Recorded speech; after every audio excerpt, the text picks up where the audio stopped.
Definitely have to be careful. And then, how about when we get past the just saving for a trip and we start talking about investing our money, like, investing like in property or in stocks, bonds, and mutual funds, or, setting aside a college fund for a child, or, some of the products that maybe the insurance companies have, annuities and things like that. That's when I think it gets a little bit more detailed and a little bit more serious. Yeah. And not to say serious, because I don't think one is lighthearted and one is not. But that's when it gets to be a little bit more involved, I should say. Yeah. So less people, including myself, know about that. Exactly. So to start out with just, learning how to manage your money, I think that's the first big crucial step.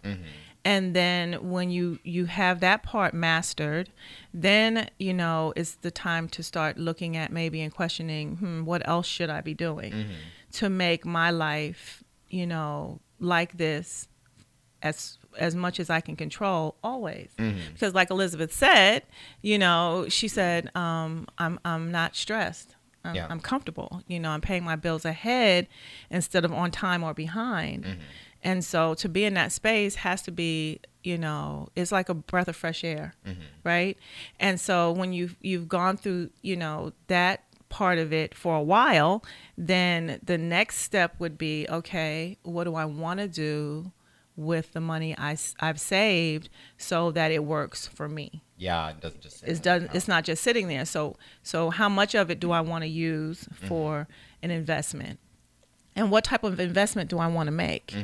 And a lot of times, because, we're all novice at this investment thing, and that's a part of managing your money, is managing it through all different types of scenarios. So you need, I think, a guidance, so, and you can, look it up. You can get all type of investment tools and things like that. But I would say, my opinion is to be very careful and choose wisely when you're choosing someone to help guide you through that part of it, because that's a whole nother level. So if you're deciding that you want to start investing in things, take mortgages, for instance, because that's the part I know since I'm in mortgage banking. When you're going to buy a house, you want to really sit down with a professional and see just how much house you can buy for the money that you have in your savings. And for the amount of money you make, as income. So for me, I think that when you decide you want to start investing, think about what you want to invest in. A home is definitely an investment. It's not necessarily an investment that you're looking to take money out of. It's a way of, for your taxes, helping you to offset maybe some of the taxes you would have to pay. And it also gives you a place to live that is your own. And eventually you will pay it off, and it will definitely be your own. And it could also be used as your first rental property if you should move out of it. So purchasing a home gives you some additional ways of taking your money and making it work for you. Right? So once we get past the saving part and get that mastered, we should start looking at other ways that we might want to diversify ourselves and start looking at a broader scope of opportunities. And a broader scope of opportunities would be the next step that, like I said, I would say is that to pick someone who can guide you in that direction. You may not be in a position to purchase a home right away. But you might be in a position to maybe invest in some type of security or a mutual fund. What do you suggest for somebody that is in that position where they, let's take Elizabeth, for example. Let's say that she's living comfortably and ahead on her bills for a year and saved up like a nice chunk of change. And who does she talk to first? What's the first step to like her figuring out, where do I want to invest my money? How do I want to invest my money? Well, I think she should talk to more than one person. Okay. I think she should talk, because everyone has, and that's the realistic perspective I want everyone to have. There is an advantage to each financial person, advisor that you sit down with. There is a financial benefit to them. So, of course, they are going to want you to use your investment with them because that's what they do for a living. So a person who's in mortgage banking is going to say you should buy a house first, right? A person who is maybe in insurances, they may say you should buy some of the types of investment portfolios that they have, right? Someone who's a financial advisor may say you should buy something in, stocks, bonds, and mutual funds if you're talking to a stockbroker. That's what he's going to say. So everyone has their agenda. Exactly. So just make sure that their agenda matches your agenda. That's what I would say. So whether it's mutual funds, stocks, bonds, annuities, if you're looking at, insurance portfolios, or if it's a house or bonds, or whatever you decide you want to now take it to the next level, make sure that the professionals that you're talking to are in line with what you want to do. So the first conversation you should have is with yourself to find out what's most important for you. What do I want? What do I want? And what position is that going to put me in? Because if I buy a home, I might have to allot additional income to the purchase of that home.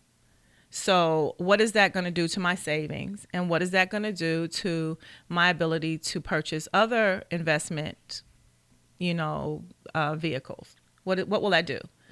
So we have to think about it realistically, and look at ourselves and say, what do we want to do? And you don't want to get involved in something that's going to take away your freedom. Yeah. Right? Because freedom to me, that you work so hard to get, and you don't want something that's going to take away your foundation either, or your security blanket, so you want to get into something that's going to enhance what you've already done and not take away from it. Now, anything you invest in is a risk on some level because nothing is 100%, but you can do some things that at least make it for yourself more comfortable. So what is it that Elizabeth wants to do? What is it that Nathan wants to do, right? What do you want to do? And that's what you need to decide first, and then see if you can afford to do it, right? So we're going to buy Elizabeth a house today. A condo, a house. Today. Why not? She's saving her money. Her bills are paid up. She has a savings. Why not? I'm in mortgage banking. I think she should buy a house or a condo or something, right? So what would Elizabeth do? She would come in. She'd come and see me, and I'd sit down and I'd say, "Hi, Elizabeth." Hi. And I would, and I'd say, "Why are you here to see me today?" And what would you say? I'm interested in investing my money, but I don't know how to do it. But I also know I do want to buy a house or a condo. Okay. So how can you help me?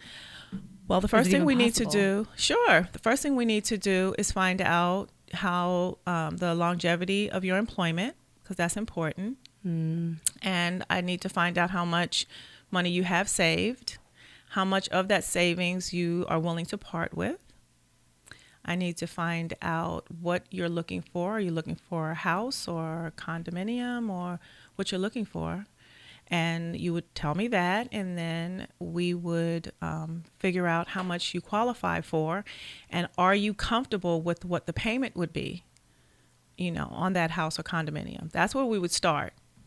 And we'd get you pre-qualified, and that's what we call it, getting you pre-qualified. And then you decide from there, okay, so if I purchased instead of renting, this is how much my payment would be. Right? And, that payment might be a little bit more than you're paying for rent right now. So you need to figure out, is it worth it? Because then also you have to pay your own upkeep on houses. Exactly. So you can't but what if it's a condo? Well, then isn't there fees associated with that, monthly fees? So it's the same thing. I guess. So HOA. So when you have an HOA, those are additional fees that you pay, right? And they take care of the maintenance of the building. Okay. What does HOA stand for? I'm going to let you guess. Just guess. Just guess. Homeowners Association. I think I knew that. Yeah. So the Homeowners Association takes care of the grounds, the House common on approval. No. Homeowner Association. They take care of the grounds around the property, and anything outside of your walls. Anything outside of your walls are what they take care of. So if you live in a condo, it would be the hallway, the elevators. If it has a pool, the pool, the grounds around, the pretty green, grass that you see growing, the trees. They take care of all that. Mm-hmm. And then anything inside the walls are what you're responsible for. So only condos have that, or sometimes houses do Houses do too, because if you live in a housing development, a lot of times there's an association attached. And they do the same thing. They take care of everything outside of your four walls, right? So once you've decided, Elizabeth's buying a house. Congratulate her, please, Nathan. Congratulations. Thank you. And so I never thought it'd be possible for me. So. So now that Elizabeth is buying a home, what the second thing I would say that she should do is find out how much of a tax advantage it is to her if the amount of her payment is going to increase significantly, right? And find out about that. So then you'd go talk to your accountant and let them know that you're thinking about buying a house, right? And they would sit down with you and tell you about the tax advantages. And in mortgage banking, I would say you'd come to me first. Your accountant might say you should come to them first. So you'd have to decide which you'd listen to in that instance. And either way, I'm in agreement. Either go to your accountant first or come see me. Right? And then you make sure that the amount of money you're spending is in line with what you're comfortable with, and then you move forward from there. You'll have an amount that you're pre-qualified for, and then you can get together with a realtor who can then take you shopping. Okay. I mean, I think that's a pretty simple process. Yeah. Talk to two professionals, your accountant and a mortgage banker, right? Am I saying the right Mortgage term? professional. Mortgage professional. Right. And find out what your options are. That's right. Just find out what your options are. Yeah. And they give you that information, and then you take that information to a realtor and say, this is what I can do. Exactly. Shop for me. There you go. That's how I'm going to do it anyways. Well, I mean, you show up with more confidence. Yeah. Because you have a dollar amount that you qualify for, and you have in your mind, what you want, whether it's a house or a condominium, or if you're open and you're willing to look at both, so... And the pros of having a home over a condo is usually there's no association fee, right? And if there is an association fee, you want to make sure that you understand that that's going to be ongoing with the property you're purchasing. So keeping those things in mind, you're ready to move forward. So, but it does start with managing your money. It starts there. So anyone who's listening, don't think that you're just managing your money for no reason. There's several reasons. One, it gives you control. Two, it makes you feel good, as Elizabeth said. She's feeling good about herself Peace right of now. mind. Gives you peace of mind. And, control feels good because you can make As decisions. Janet Jackson once sang. Yes. Control feels good. Is that the actual lyrics? No. No, I'm in control. She's in control. Oh, yeah. Yeah. Never gonna stop Please. to get my own house. So how to manage your money is very important. It may start with just, saving, and you think just saving, but you're not just saving. Eventually you can do some really good things. But when is it too, I guess I have a question is, when is it too soon? Is it too soon to ever start investing? Like, what if... It's never too soon. What could somebody, like, investing in a house, you have to have a good chunk of change, and you have to have, like, a substantial job for a length of time. What if somebody... hard knocks, but they got a good job and they want to start investing now? What would be something they could do now that wouldn't be a kind of a waste of their time? I don't know if that even makes sense. It does make sense. And so if you're not in a position, or you're not comfortable with, or you don't want to buy a house at this point, remember I said I'm in mortgage banking, so that's what I talk about. So what you would do is you would get together. Well, you don't know that because you haven't been pre-qualified. But anyway. Okay. Pre-qualification. The pre-qualification. So again, we go back to step one. Talk to different individuals who are professionals in their own right. So, and make a decision from there. So you'd want to speak to possibly someone like a broker from a stock or bond person, from one of those types of houses. Speak to them. Insurance, or you get a financial advisor who has absolutely no ulterior motive other than to service you in the right way. And so someone who can come in and talk to us about that is someone who is a friend to the show. Oh. And her name is Miss Brittney Castro. We're really excited about her being here. Yay. And so, Brittney, would you like to join us? Yay! Hi, Brittney. Welcome. Good to see you again. It's so good to see you again.